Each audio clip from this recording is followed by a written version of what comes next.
Hi, everyone. Thanks for joining today's podcast. This is Satish, your host. This is CommerceShop's podcast. Here we talk about technology trends, marketing for retailers and manufacturers. Today's guest is Deb Gabor. She is one of the leading voices of and brand strategy, leading voices for brand strategy and customer loyalty. She is the founder of Soul Marketing, and she also co-founded Arch, and she is the author of best-selling books Branding Iceberg and Irrational Loyalty. And over the last 2 decades, she has worked with many big brands and helped them to give the importance of customer being the hero. And she always believed in that. And let's talk about some of the challenges today business face around branding, and specifically in this AI era world, how customer loyalty and emotional connection is going to be an important factor. Hi, Deb. Thanks for joining in. Hi, I'm glad to be here.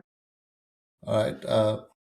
So let's get into your experience, Deb. Like, I see that you worked with multiple brands, you worked with Microsoft, Dell, and now you co-founded Arch. So what do you see with this branding? How it has evolved all these years? Can you talk about that? Yeah, absolutely. So I've been doing this kind of work literally for my entire adult life, Hmm. mostly with B2B technology brands, but also really any brand that has a technology enabled value proposition, if that makes sense. So the thread that connects everything together is the use of technology. And one of the things that I've seen over the last, 3 decades of doing this work is that the emotional connections that your business, your brand makes with its customers is the one thing that endures as things change, as things get difficult, as innovation comes in. I think branding is more important than ever because branding is what humanizes your connections with your customers, regardless of whether you serve other businesses or you serve consumers. Those emotional connections are the things that really transcend all of the changes that are going on in the world. And while I'm a big proponent of AI, I gratuitously use AI in my business and in my personal life. There are many, many things out there that are trying to automate transactions, automate relationships. Branding is really about humanity, and it really is about bringing humanity into the business and making sure that you remain attached to the people that can grow your business and your footprint profitably and help you scale rapidly without too much drama. Does that make sense? Yeah, I understand. So why, sometimes, like many brands, if you see, they make themselves the most, yeah, like an hero for the brand.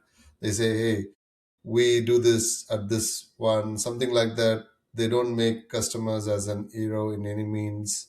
They talk about themselves rather than customers. Why brands do that kind of I, mistakes, it, you think? I think they do that because they don't know any better.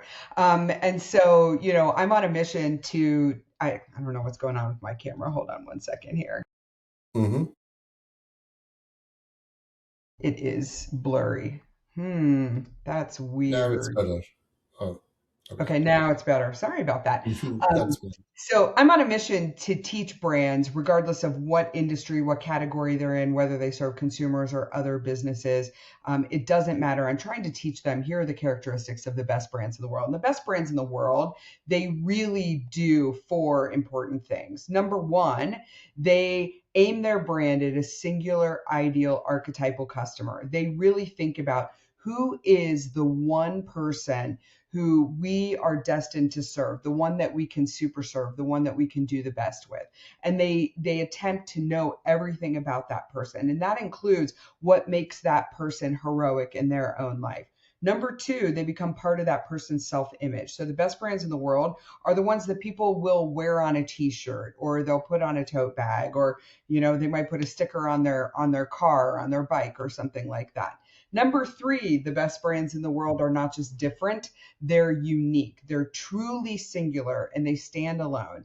And then finally, the best brands in the world are not about them, they're about their customer. And what do I mean about that? You pointed out a lot of brands, they want to talk about themselves, right? They want to talk about speeds and feeds and bits and bytes and how many hops to a tier one network and the bells and the whistles and the features and all of the things that they bring to the table. At the end of the day, everything can be imitated.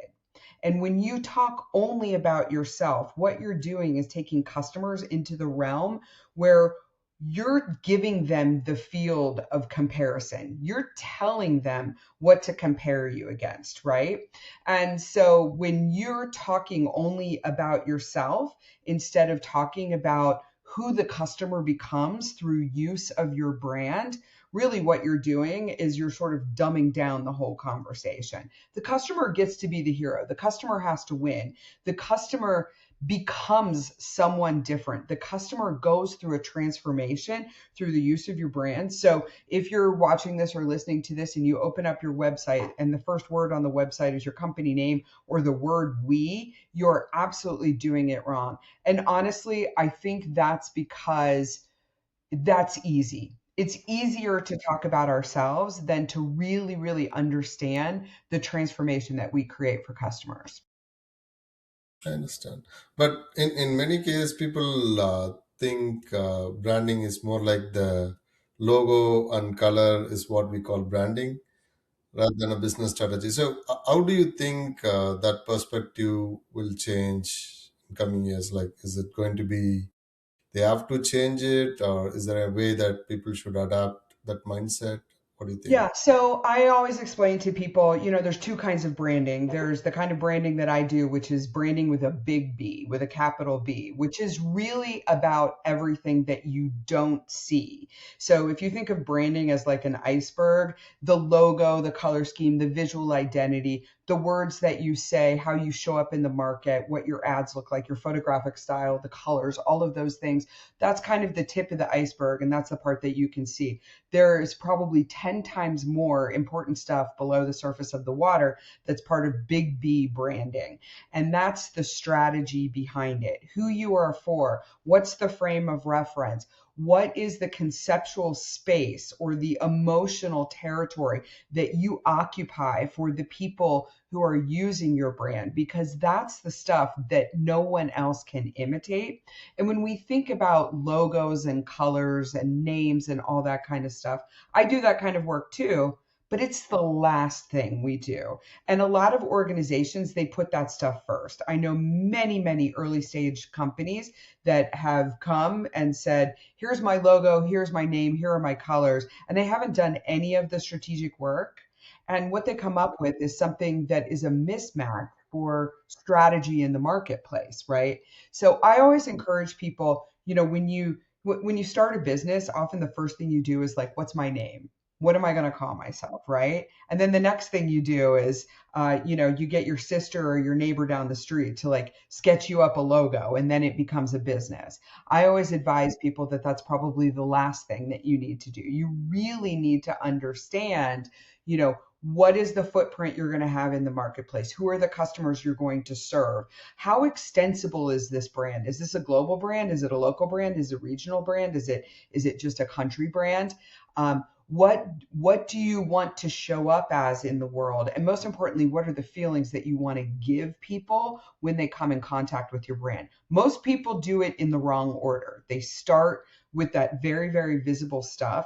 That is the last thing that you can do. Now, as the world is changing and we have all kinds of great design tools available to us through AI, one of the trends that I am seeing is that everything is starting to look the same. So visual branding is going to become increasingly important, and making sure that you have a footprint or a profile that really, really stands out and is deeply connected to who your brand is and who your brand serves. Otherwise, people are not going to be able to distinguish brands from each other when they find them out in the wild or on the internet. So, do you think, like, again, from a founder perspective, I'm just asking this follow up question, like, thinking about when you're starting a company, thinking about brand, who my customer would be, what would be the market footprint. This would be an very big topic for a founder who is maybe starting it from his garage. He might have an idea who I'm going to serve, but thinking about branding, those kind of things would be a very big thing. Do you think that is the right thing that let them start, or branding should be thought maybe later in the stage, or what's your So opinion? I think branding is an always on activity. Hmm. And I write about this and I speak about this, and I always explain that a brand is kind of a living, breathing organism, if you will. And early stage founders need to think about brand from the start. They need to think about strategic brand from the start. They need to know who is our ideal archetypal customer, the one that we can super serve, the one that's most highly predictive of our success. I talk to a lot of startups who tell me, oh, my customer is everybody. Do you know how much waste is involved in trying to market to everybody, right? So you need to understand who your ideal customer is. What are the self-expressive benefits of your brand to that customer? What is your singularity and uniqueness? There are no new ideas out there right now. Like everything can be imitated. Today's options packages are tomorrow's standard equipment, and markets are changing rapidly. And so your brand is the thing that strategically is the through line that sustains you through all of those changes. So like I said, it's an always on activity. And I tell people, brand early, often, and always. What do I mean? From the very beginning, sometimes it's just hypotheses, right? You have to Yeah. start somewhere to do your market validation. And as you gain more information through research, through market validation activities, through actual in market execution, through serving early customers, maybe your picture of who your ideal customer is, it changes or it gets deeper, it gets broader, it gets brighter, and you get it more dialed in. The activity of branding is not a one-time thing. And when I have seen early stage companies kind of fall flat on their face, it's when they haven't taken the brand strategy as something that is essential to making sure that they are guiding their organization in the right direction. I've heard many, many times over my career this idea that when you aim at nothing, you hit it with amazing accuracy 100% of the time, right? And when you do that brand work up front, you sort of have a strategic framework and you have an understanding of where am I taking this? Where am I going? What is the underlying narrative that I need to use to guide what I'm doing? And the best brands in the world, they're very clear early on. What is my promise? What is my promise to the world? What is the strategic difference that I'm going to make in the minds of my buyers, my consumers, my employees, my partners, my channel? And they're very, very clear on that, and they use that as an anchor to guide their activities. So, when you're bringing a brand to market, it should be front and center early stage. You don't have to spend a whole lot of money on trying to figure out what it is. It's something that you can do with your leadership team. You can kind of work on what are the strategic underpinnings of the brand and answer the deep existential questions of the brand, but then continue revisiting that as you gain traction in the market, as you make changes, as you get more customers, as you learn more from what you're doing. We know that the best startups, the ones that actually achieve escape velocity, are the ones that are constantly bringing more information and ideas into the organization to improve it on an ongoing basis. Understand. And I also see that you have a concept called this brand value pyramid. So I just want to understand if you can help walk us through that and how brands can take advantage of it. That would be Sure. Yeah. The brand values pyramid is the core of the methodology that I use with every brand, whether we're talking about an early stage company or we're talking about one of the biggest, best known household name brands in the world. And so the brand values pyramid is a little bit like Maslow's hierarchy of needs. You're familiar with Maslow's hierarchy of needs.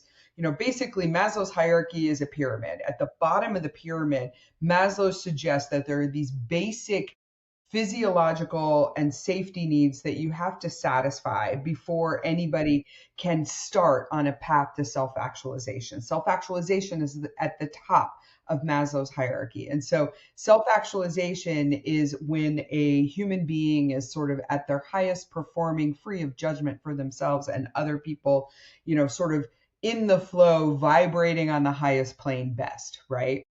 At the bottom of the pyramid, those basic physiological needs, food, water, shelter, air, safety needs, going to bed at night, not being afraid you're going to get eaten by a bear. You have to satisfy those things before you can feel like you belong to a group. And then once you belong to a group, that builds your self-esteem, and it gives you the confidence that you can eventually become self-actualized, right? So Maslow's hierarchy kind of applies to brands, and that's the brand values pyramid. The brand values pyramid has three simple levels to it. At the bottom of the pyramid, sort of equivalent to Maslow's basic physiological and safety needs, are what we call functional benefits. What the brand is, what the brand does. These are the basics. These are the things that a brand in that category needs to have, needs to bring to the table in order to be considered a that. So I sometimes use the example of automobiles. This is the equivalent of wheels and a steering wheel, and power door locks, power windows, power steering, some mode of perambulation. If we're thinking about like a luxury midsize SUV, it has to have leather seats. These are the things that have to be there, or people won't even consider purchasing it. You asked me a question at the beginning of this interview, which was, why do you think people talk about themselves? That's because they're stuck at the bottom of the pyramid. That would be like a car manufacturer or a car brand marketing itself by saying, we have wheels, we have a steering wheel, right? In the middle of the pyramid are what we call emotional benefits. Emotional benefits are not in and of themselves differentiating either. Back to my example of cars, this could be things like it has a bigger engine, or it has a moonroof or a sunroof that spans the entire roof of the car. It could be special windshield wipers. As soon as someone else makes this standard equipment for their product line, it becomes standard equipment for the entire industry. I'm old enough to have purchased a car where I paid extra for power door locks and power windows. In fact, Okay. the first car that I purchased with my own money, I paid $300 extra for that little mirror on the back of the visor in the driver's seat, if you can imagine. Today, you wouldn't even expect to, buy a car that didn't have those things standard. A new development in the last 5 or 6 years is like Apple CarPlay or Google Play for your car. So when you market yourself on the basis of bells and whistles, or what I call the IDIs: reliability, availability, scalability, manageability, adaptability, all of those things, or the ERS: smaller, thinner, faster, fatter, bigger. When you market yourself on the basis of those, you are basically opening yourself up for the competition to imitate you. The best brands in the world, fully self-actualized brands, the ones that get to the top of their Maslow's hierarchy, those are the ones that get to the top of that brand values pyramid. At the top of the brand values pyramid are what we call self-expressive benefits. So at the bottom are the functional benefits, what the brand is, what the brand does. In the middle are the emotional benefits. I feel cool, I feel confident, I feel secure. These are the features that make me feel a little bit different, also imitable. But at the top of the pyramid are the self-expressive benefits, which are the things that no one else can imitate. Fully self-actualized brands have this. This is like what you think of a person when you see somebody. Where I live, there are a lot of Tesla Cybertrucks, and I have a very specific feeling that I get about people who drive Tesla Cybertrucks, right? That doesn't come from any of the functional benefits of it. They don't come from any of the emotional benefits. It comes from the self-expressive benefits. If somebody pulls up next to me at a stop sign in a Tesla Cybertruck, I have invented an entire story about who that person is, what they care about, who they vote for, where they shop, the kinds of shoes they wear, what they do for fun, right? Those self-expressive benefits at the top of the pyramid, they are the ones that are the most differentiating. They have the longest shelf life. They're the most ownable, the least imitable, and only the best brands in the world are the ones that actually get there. Now, it's possible for brands, even early stage brands, to know how to get there. And I've got some hacks to help people figure out what those self expressive benefits are. But that's the brand values pyramid. How helpful is that? It's pretty helpful because I'm just connecting myself with it, because I don't know my kids who is just 5 years old, but he loves seeing Cybertruck next to him. Yeah, Whenever it was, hey, Cybertruck, I don't know how they got that. right, right. I'm like, what are That's you doing? You know? that's There a are other, there are other trucks out there that I would argue have similar functional benefits, right? They have similar emotional benefits, but they don't make you look like a jerk. yeah. This Yeah. is something I don't know how to measure these kind of things experience.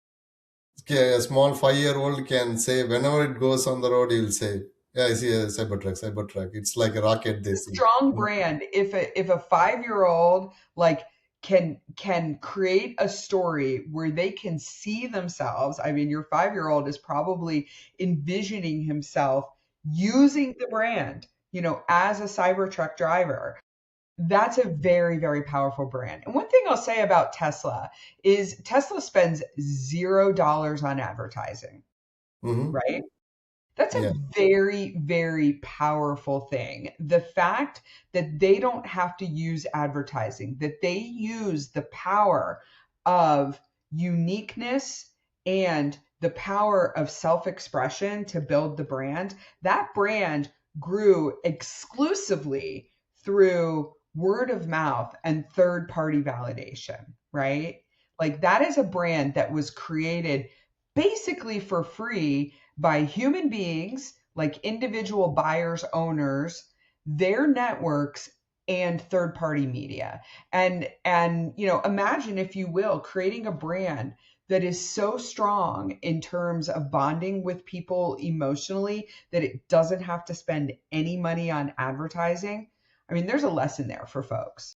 that's a big lesson.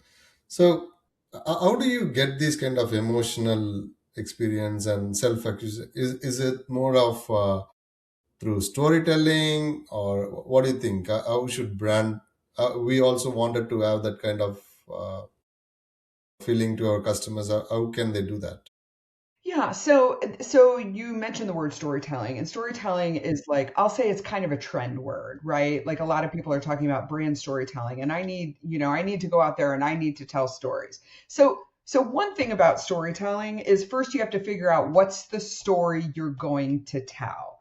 And your brand is your story. A lot of brands make the mistake of trying to go out and tell stories without defining what the brand story is. And so the human brain is actually oriented around receiving stories. The brain needs stories because there are different parts of the brain that are involved in consumption, right? A lot of people think that the smart thinking part of the brain, the frontal cortex, the neocortex, are the part of the brain that actually manages rational thought. It does math, it tells you black from white, it tells you yes or no. It's very, very binary. It processes language, it does calculations. Most people think that that's the part of the brain that's involved in branding. It's not. The part of the brain that's involved in branding and storytelling is the part of the brain that gives people the feels, the limbic system. People need to feel something to do something, because 98% of what your customer's brain is doing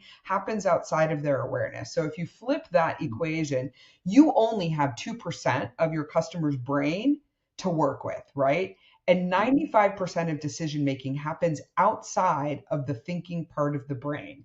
95% of decision making happens in the heart, it happens in the gut, right? Yeah, And it happens in instinct. And you need stories to activate that feeling part of the brain. And so storytelling, yes, storytelling is a mechanism to be able to get to the feeling part of the brain, but branding is defining what is your story, not how you're going to tell it. The big mistake in brand storytelling is exactly what you pointed out at the beginning here, was, talking about themselves. If you don't know what your brand is, inclusive of your customer and the role that you play in their lives and making them the hero, you don't have a brand story. So I work with organizations to go all the way back to the beginning and figure out what is the brand story? A brand is a shortcut.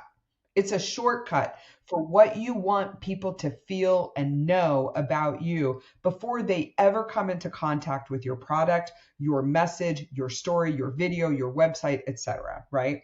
And so the way to get to that story, it's pretty simple. I said at the beginning, the best brands in the world, they do four things. The four things are: number one, figure out who you are for. I make my clients draw a picture of the customer that they are going to super serve. We call this the ideal customer archetype. I went to business school. Everybody talks about the ICP, the ideal customer Yeah. profile. And most organizations have like five or seven of them. I can tell you this for free, you're doing it wrong. The ideal customer is one person. It is the singular, ideal, archetypal human being with all of its human characteristics that your brand is there to solve for, right? So I make my clients draw a picture. So get out a big piece of paper, draw a picture. If they have a lot of money under their control, have them standing on a big pile of money. If they're in growth mode, show them standing next to a graph that's going up and to the right, right? If there's somebody who deeply cares about their family and their legacy, put a picture of their family in the picture. The idea is to be able to see in your mind's eye who is the customer that we are aiming this brand at. The best brands in the world are very clear on who this is. It doesn't mean that you're not going to serve all of those other customer segments, but it gives you clarity and it gives you something to aim for. The second thing, remember I said the best brands in the world become part of the people who use it. I have brands answer the question of, what does it say about my customer that they use this brand? What does it say about them? And whether you're serving other businesses or you're serving consumers, people buy things from people, right? So what does it say about them that they buy this from me? Does it say they're smart? Does it say they're savvy? Does it say they have a lot at stake to get it right? No time for BS, right? What does it say about them? The third thing that I told you was the best brands in the world are not just different, they're unique.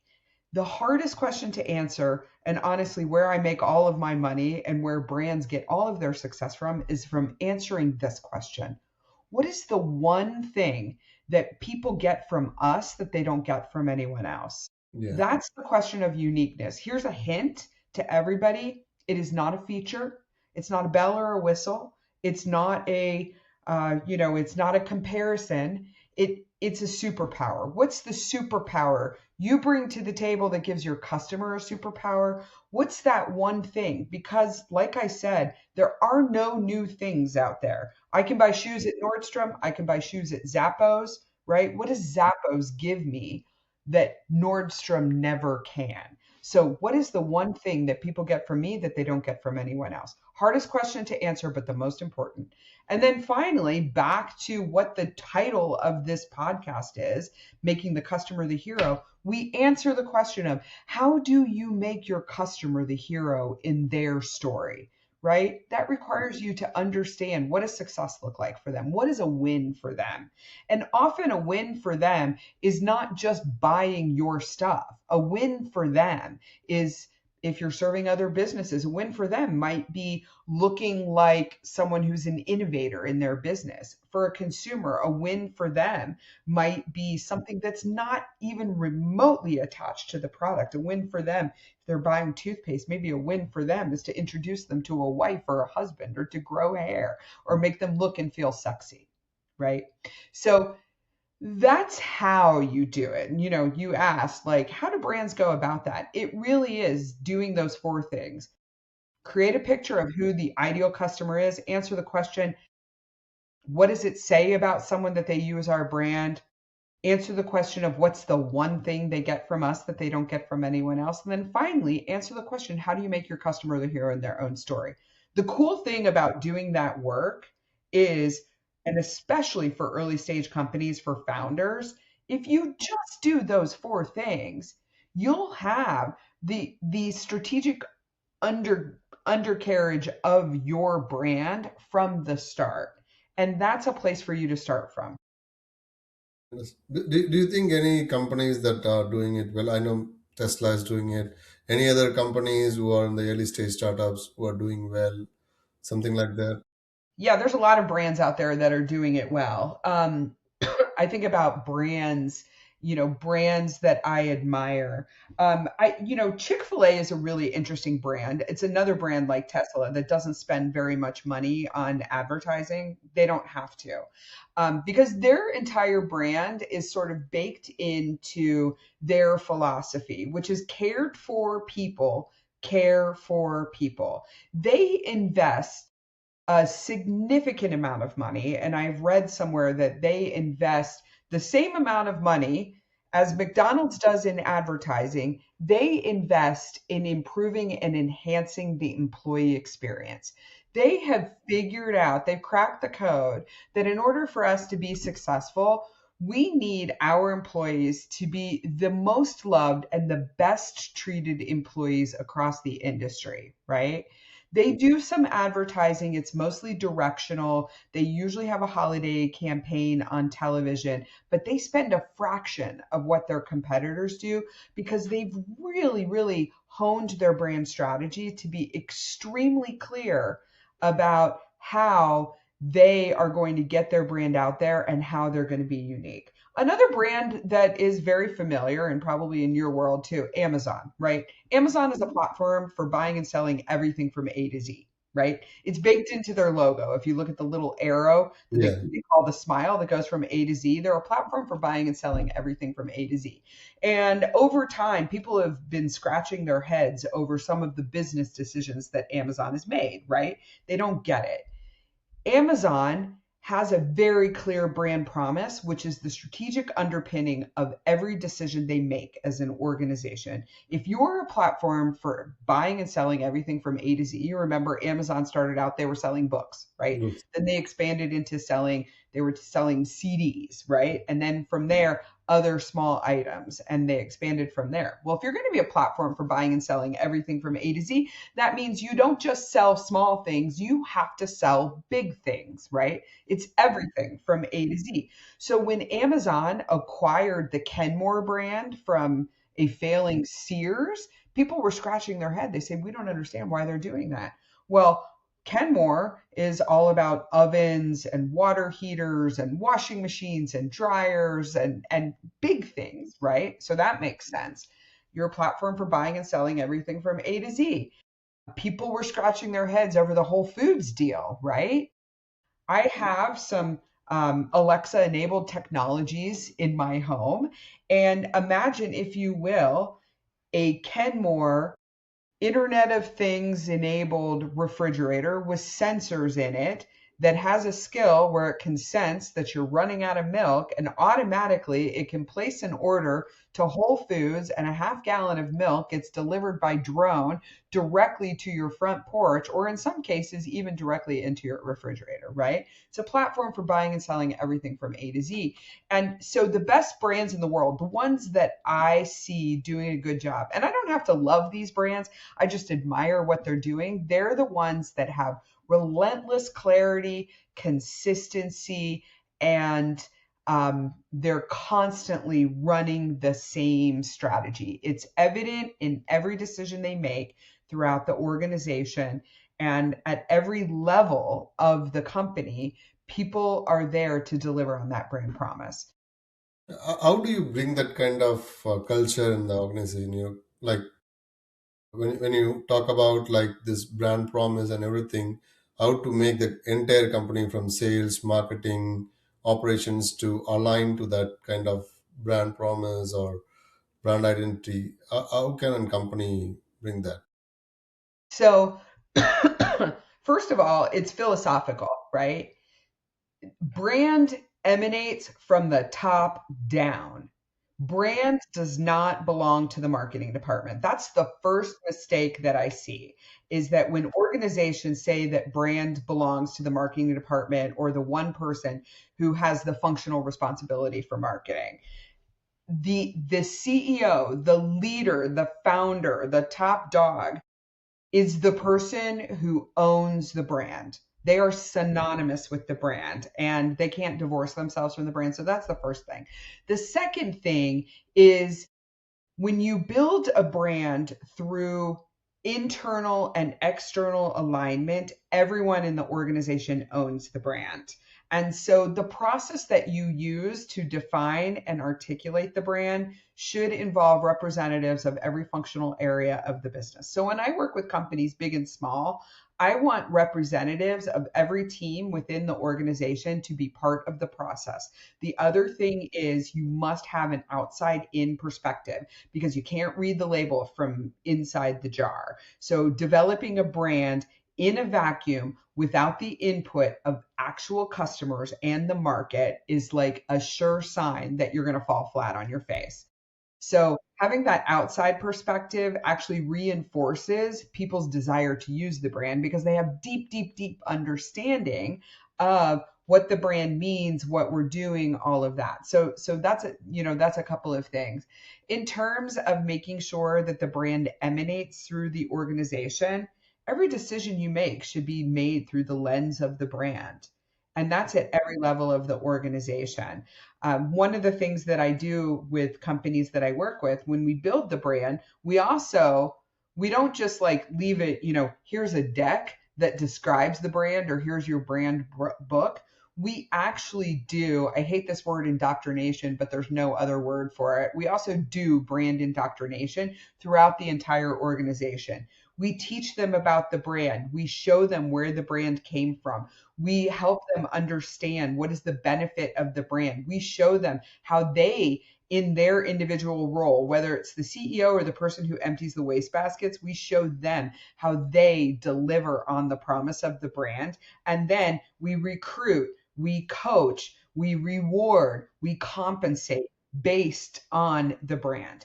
And so the best brands in the world are like deeply, deeply ingrained in those organizations. Everyone in the company knows the brand promise. They can say it out loud. They understand where their role ladders up to delivering on that promise ultimately. I understand.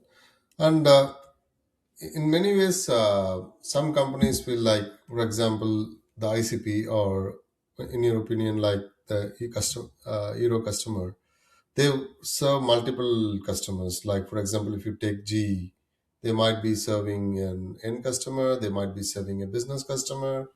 So, as a CEO, I don't know how to put these kind of multiple customers in one place and how my brand should stand. How can a brand like that can serving multiple customers can think about this?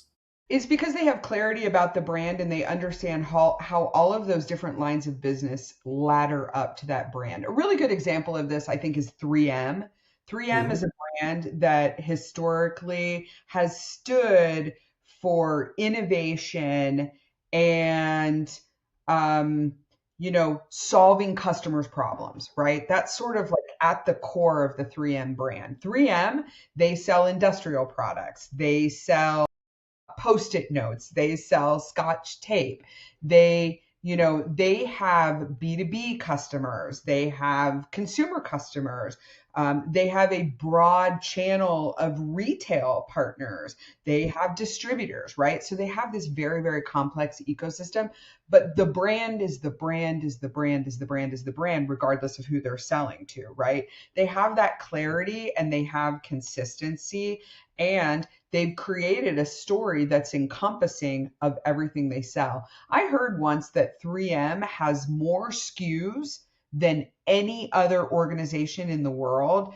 like probably 100 to 1,000 times more, right? So when you think about all of the individual products that they sell and the different audiences that they serve, the brand is consistent across the entire ecosystem, right? This is how you do that, right? Many, many brands sell, business to consumer or business to distributor to channel partner to consumer, business to consumer. Also, they have many, many lines of business. When organizations have been clear and strategic and thoughtful and deliberate about understanding what is the through line through all of those different relationships, what is the one thing that every human being, regardless of how they come into contact with our brand, the one thing that this brand should stand for, that's when they're successful. In the consumer world, like I love 3M as a brand because it is clear, consistent, everybody knows what it stands for. It like this is a brand that has staying power. And I do a lot of workshops with clients, and I refuse to use anything but post-it notes for those workshops, post-it brand, like big easel pads and things like that, because nothing sticks like the 3M brand. They're known for quality, consistency, innovation, invention, and all of that. So in the consumer world, I think of Nike. Nike is a brand. Nike sells to, like, I've bought Nike products and I bought them at Dick's Sporting Goods. I bought Nike products directly from Nike at the Nike store. Um, but they sell to the PGA. They sell to professional golfers. They sell to high school athletic directors, college athletic directors. They sell to middle-aged women from Salt Lake City, Utah, right? But their ideal customer is a 19-year-old elite athlete. A 19-year-old elite athlete, right? And so the Nike brand, regardless of who buys it, where they buy it, what they buy it for, they're tapping into uncovering the inner athlete inside of all of us, right? That's Just true. do it. It's a great brand because it stimulates an inner dialogue with us that brings out the inner athlete inside of all of us, whether that's you or that's me, or that's some guy down the street wearing his old Nikes to mow the grass, right? I understand. So that's how you do that. It really is about clarity, consistency, and meaning. Let's talk about your recent launch, like about Arch. Why did you decide to create that 10-week business building sprint? Yeah, What is the so need for that in the market? Yeah. yeah, we're talking about Hatch here. So, over the course of my career, I've become really, really passionate about helping early stage companies just be better at business. I deep, deep, deep in my core believe that when you're better at business and you create a healthy, sustainable company that helps you fulfill your dreams and helps you fulfill your legacy, that contributes to healthier economies, and healthier economies are better for humans. Like I do what I do because business contributes to happier, healthier humans. I don't know if you connect the dots there. And Yes. so there is a piece that has been missing for early stage companies in my experience, and that's the piece between I have an idea and I want to see it reach escape velocity. And there's this core, like basic business acumen, getting all the right strategies right from early on so that your idea goes from the back of the napkin, the sketch that you made, the idea that you have, to fruition. And so Hatch, I started this with a partner, Cliff Sharples, and Cliff and I have worked together, I don't know, at like 7 different companies over the years.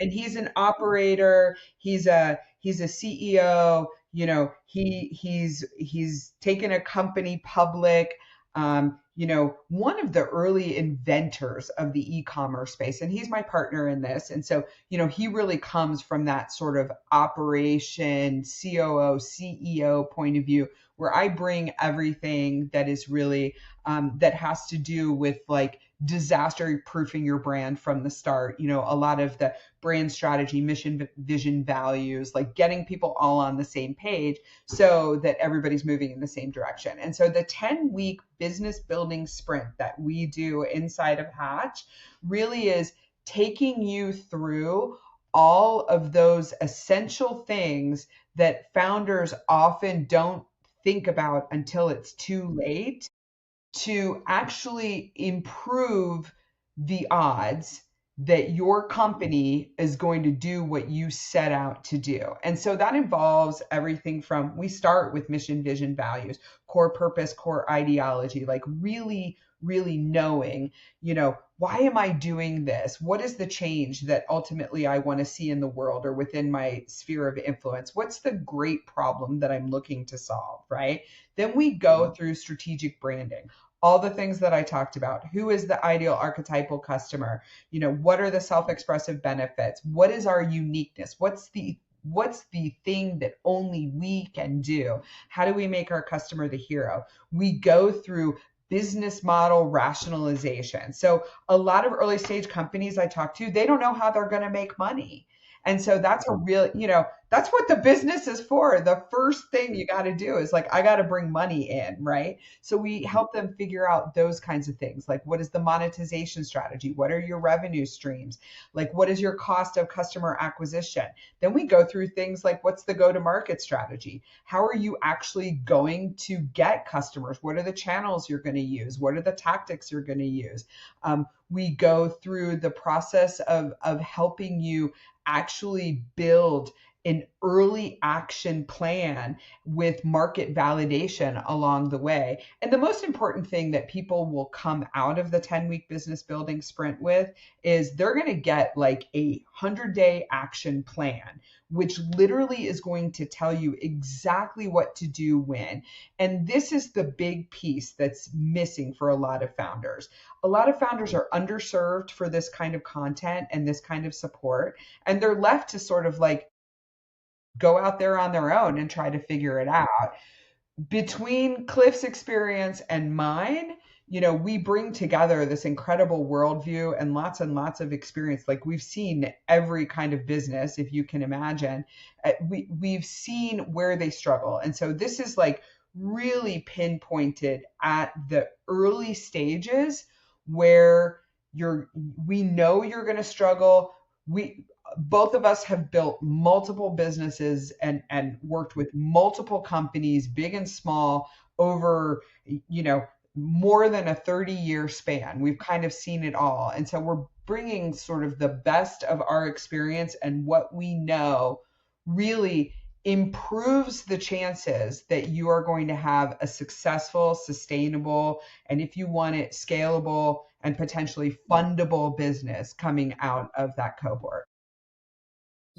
And what do you think is a big obstacle for founders in getting these kind of help, or when they come to the sprint, what do you see the biggest obstacles? Are they not So clear with the brand or something? Yeah. it's really interesting because I think back to my own history. I started my company in 2003, and Mm-hmm. I did a lot of the right things just through instinct. I did a lot of the wrong things because I was under supported. Like, Okay. I didn't have people to ask questions of. I didn't I didn't know what questions to ask. I Okay. didn't have a I didn't have a community of people who had done it before. When I think about like who my community was back in 2003 when I did this, it was like, my 4-year-old daughter, my best friend who is a teacher, my friends who were all employees of other companies, and a lot of things were sort of trial and error. I feel like I could have hit my stride earlier if somebody had reflected to me, all right, what are your goals? What do you want to be able to achieve? Oh, if that's the case, then these are some of the things that you're going to need to do. I Okay. started the company in 2003. I didn't even incorporate until 2007. I Wow. I didn't know how to hire employees. I didn't know the tax requirements. I wasn't even using bookkeeping software until like 2010. And I feel like I was operating in the dark. And so my story is absolutely not unique. I every day talk to founders who have terrific ideas, and they are just under resourced in terms of other people to talk to, lessons learned, a supportive, non judgmental community, having like gosh, I wish I would have had a coach early on, but I didn't even think to look for a coach. And then, 2003, podcasts didn't even exist. I think Yes. 2003 might have been before the iPod was invented, right? So, Yeah. it, you know, we were under resourced, and if you got successful, a lot of times it was by chance. And so in my own way, I'm trying to close that gap and help people not experience what I experienced when I first started my company. And honestly, like, that hasn't gone away. There are great ideas that come from everywhere in the world, and every idea deserves to at least try to see the light of day, and I want Hmm. to try to help that. And let's talk about AI. I think AI is making creating contents more easier. Do you think that is going to make more brands to be looking similar? Or is this something you believe? Yes, absolutely. So let me tell you what I think is going on with AI. And this is not a knock on AI. I love AI. I use AI gratuitously. I've even built into my branding engagements. Like, I will write you custom prompts or build you a brand GPT so that you don't create crappy content. But there are a lot of people out there who are using AI to create content, and it is completely undifferentiated. It all reads exactly the same. There is an AI cadence to that content. It's overly formal. It doesn't have a point of view. The words it uses, like if I see signal in the word signal in anybody's content, I'm like, oh, you use Claude for that, right? The structure of things, like, we're devolving into a sea of sameness. And I just actually, like, one of the first things I do every morning while I'm drinking my coffee is, like, I scroll Instagram looking at cat videos and whatever other garbage comes up in my feed. And I saw no fewer than 5 flyers advertising different events that were all built using Claude Design, which doesn't have a design point of view. They all look exactly the same. They're formatted and structured exactly the same. So my question really to the rest of the world is, like, am I the only one who's noticing that? And is that because I'm like hyper aware of brands, and I'm hyper aware of AI developed content because I write for a living? I don't think so. I think more and more people are going to start recognizing that. My hope is that the pendulum is going to swing to where consumers of content are going to demand uniqueness and differentiation and a point of view, or they're going to ignore it. Like, I've gotten to the point where I just ignore anything that was obviously AI created. I'm probably at the tip of the spear, right? Because I'm the most advanced consumer of content, because content is my life, right? But I'm thinking, other people are going to start catching on. And I think it's irresponsible to produce content that doesn't have a branded point of view that belongs to only you. And I think that the companies that are going to succeed in this AI age are the ones that are going to put a premium on thinking, on feeling, on making emotional connections. When you use AI to create content and you do it irresponsibly, whether that's visual content or written content or both, and you do it irresponsibly, and you don't do it through the lens of the brand, your brand promise, your brand story, your uniqueness, the things that only you can do, then you are contributing to the dumbing down of everything out there, and you are making it harder for everyone else to be able to market. So stop. There you go. That's true. Thanks for listening to I my TED also Talk. see that. Yeah, I also see that because I work on design and development for sites. I see some of the designs created by Cloud seems to be similar. So whenever I see some websites having the same design, I think it's Cloud design. I Yeah. think you can And make. it doesn't matter whether it's Claude, it's ChatGPT, it's one of these other AI enabled, design tools.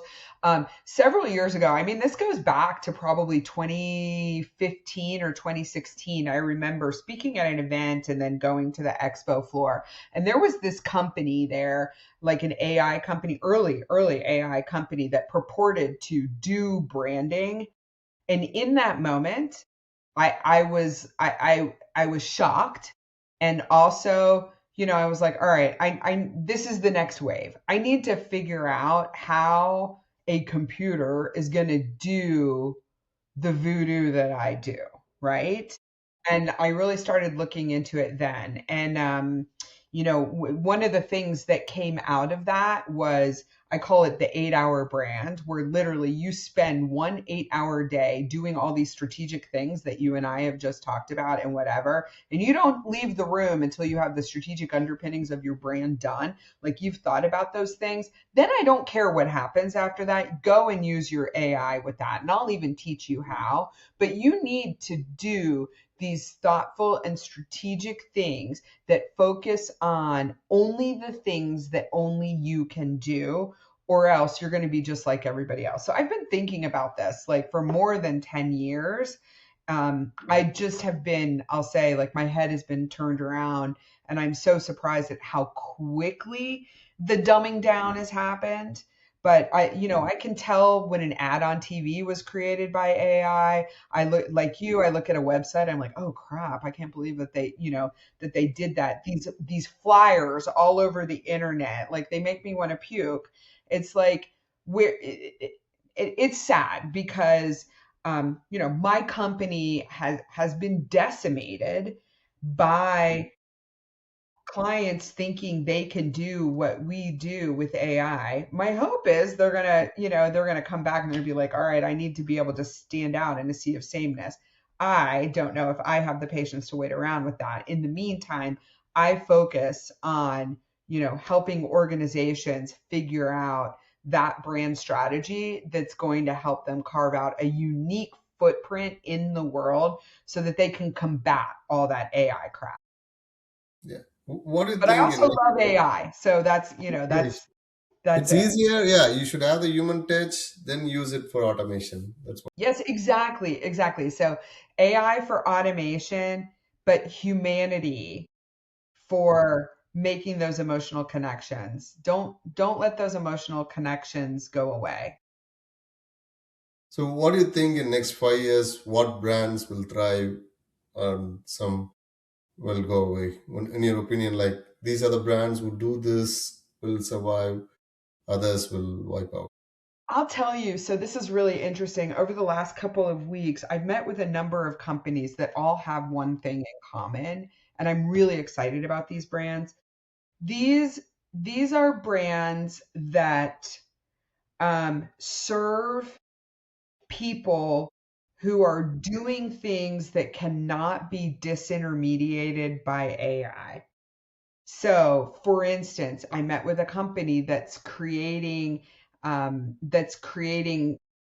a platform, but excuse me, like a mobile text first platform for small home contractors to be able to automate like all of the business aspects of their business. Like I love a business like that where they're using technology to help home builders. Home building will never go away, right? That's something AI can't take that away. Like people will always have to swing hammers, right? Yeah, AI can make it better, safer, more profitable, faster. And the humans who own the businesses who do those deserve great technology. So I think businesses like that are going to thrive. I recently met with a business that is doing something for beauty practitioners, so barbers and hairstylists and estheticians. Like that is a business that will continue to thrive. And I love the businesses that support those people, like those humans who are doing very human things. I think those are the businesses that are going to thrive.